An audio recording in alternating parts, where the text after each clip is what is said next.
Our next speaker is Hilda Valenzuela Wendtland. Her title, an interesting one, Toastmasters Frankfurt 2024. Let's welcome Hilda and find out more about that.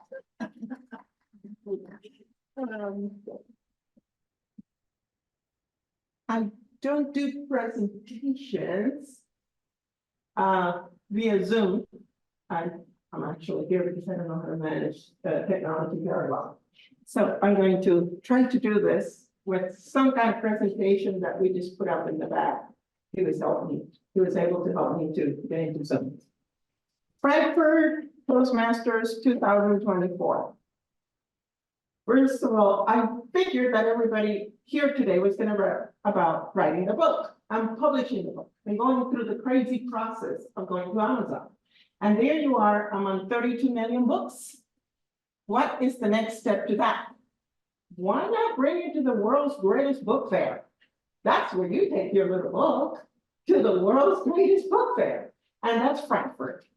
It happens every year in the month of October. And when I thought of Frankfurt, I thought through a Mexican company that was going to be presenting their book on Frankfurt. I had no idea what Frankfurt was.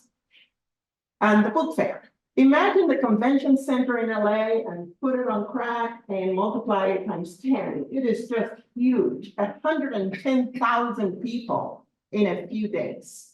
And that's what goes through your book, through your booth. When, again, this is not helping maybe my assistant. So there you are at the Frankfurt International State and you get your ticket and you go in with your tiny little book and you see this booth that are, first of all, when you get to Frankfurt, you don't get to enjoy Frankfurt because we have one purpose in mind, and that is to get to the book fair. And you say, is this expensive? Well, I'm going to get to the point because I'm not going to talk about the book, but the experience itself. First of all, you need about $700 to get to Frankfurt. You get on a plane and straight flight to Frankfurt with $700. What do you do after that? Well, you get an Airbnb. And there is no need for much money on that because it's very inexpensive. It's like $40 or $50. You don't need a $200 hotel room. You get, and there are thousands of authors writing in this wall at the Frankfurt Book Fair. And then instead of writing my name on the first day, I wrote Viva Cuba Libre because that's what the book was all about. You just want. I didn't want to talk about my book. I wanted to talk about a message, which is a dictatorship. A few days later, I find that everybody else wrote their name on top of my Viva Cuba Libre. When you get there, there's all these booths that companies put together. Thousands of international publishers and editors, and they want to edit, they want to own your book. They want to publish your book. They want that international market. And so you have all these people going by and all this booth. A booth like that Mexico put in is about $100,000 that you have to put out to put a booth like that. There are several booths. This is Portugal. You can see in the back how many books Portugal brought. I just put a few of them. There's Brazil. And there's our group. This booth right here was about $10,000. But then there were 30 people in it. So there's your book with 30 people in a 10-foot space. It gets very crowded. And editors find you on the list and they come to you or you go to them. There's press releases. You can talk to publishers.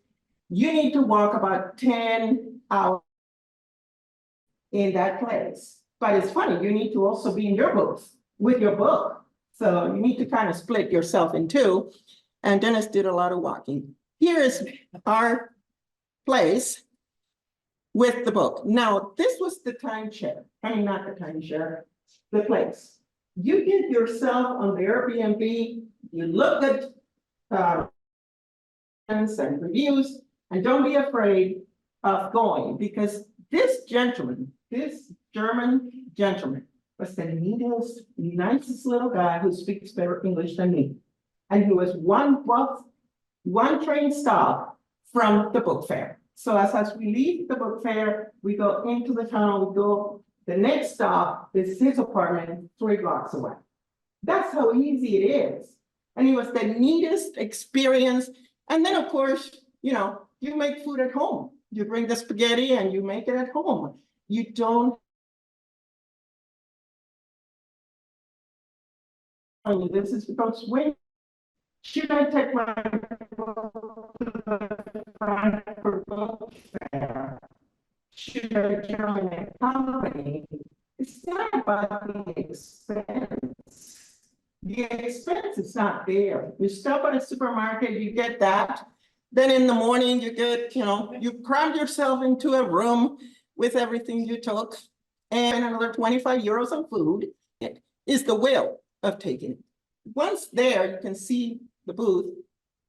Once there, you get to meet the most amazing people that, and people who go by and people who hug you. Now, because I was in the international area with a company from Mexico, I got to join next to Cuba. The good Lord has a sense of humor. And he always, somehow, I see his presence all the time. And his presence showed up for me. Because next to us, you can see the split right there, is good old communist Cuba. And they're talking about our books are about our amazing discoveries and myths. Now, there I am. He says, oh, you're also, this is about Cuba. Yes, I represent the free Cuba. The ones outside the island, where we get to talk about how Cuba trains 14,000 people as doctors. Because when we send 14,000 doctors to South America, we're heroes. If we call them soldiers who barely know paramedic skills, the United States will be involved in us sending 14 soldiers. Oh, yes, that's the truth behind the Cuban. And these people in Cuba are like, really, why did the good Lord send her here? Well, since they're atheists, they didn't call them the good Lord. But all throughout the 4 days, that's what they had to hear. I belong to the free Cuba. And I got to tell the story of what really goes on in communism. To the point that 4 days into the fair, these good people left their booth, literally emptied the booth when everybody else was there. And of course, when they emptied their booth, I couldn't help but put my book in there. Yeah. And so now thousands of people go by, oh, Cuba, we love Cuba. Yes, and I am from the free Cuba. I was able to escape when I was 14. And this is what it's all about. Oh my goodness. So I don't know how things happen. I don't know why it happens, but I ended up with my book in the booth that Cuban paid $10,000 to put up.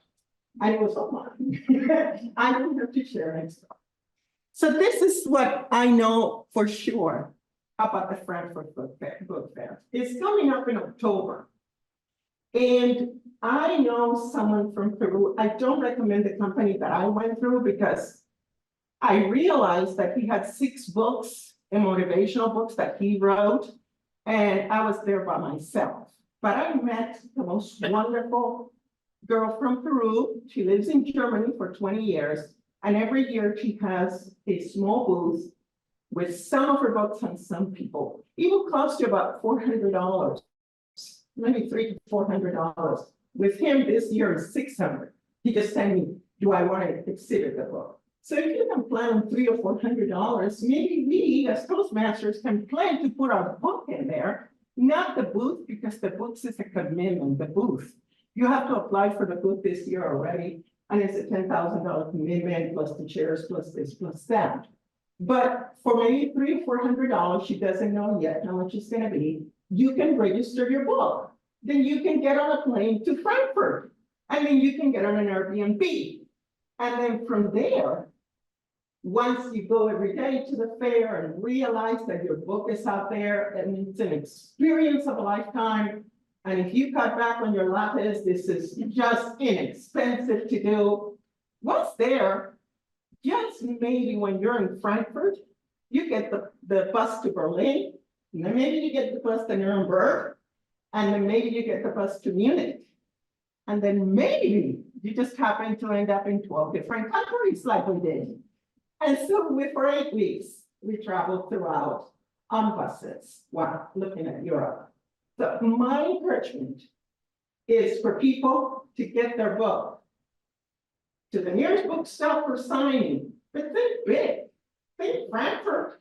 Why not? Because Barefoot to Freedom was about a message. It was never about a story.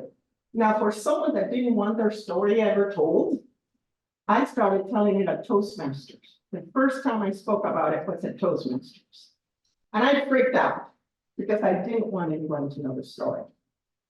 And when I published the book, I created a whole Facebook account and a whole thing perennial that I didn't want anybody to know me, to know what I went through. And sometimes I regret it. Every once in a while I do. Like when someone in my office says, "Oh my gosh, Hilda, I'm on second chapter. I cannot believe it. I cannot stop crying. You read yes, I really did that." It's very embarrassing.